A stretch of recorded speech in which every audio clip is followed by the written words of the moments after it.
الرحمن الرحیم الرحمن الرحیم، رحمان ہے اور رحیم ہے۔ رحمان اور رحیم دو نام ہیں کہ جو رحمت کے مادے سے نکلتے ہیں۔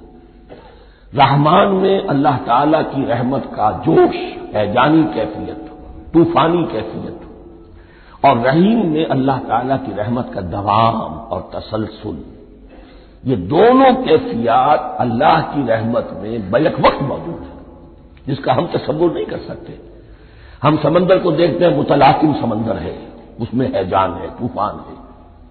دریا کو دیکھتے ہیں کہ وہ سکون کے ساتھ چل رہا ہے، خاموشی سے چل رہا ہے، بہہ رہا ہے، بس تسلسل کے ساتھ بہہ رہا ہے۔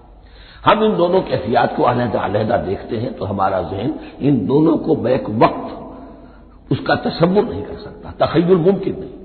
لیکن اللہ کی رحمت کی یہ دونوں شانیں مستقلاً ہر وقت موجود ہیں، بیک وقت، اسی لیے ان دونوں کے درمیان کہیں حرف عطف نہیں آئے گا۔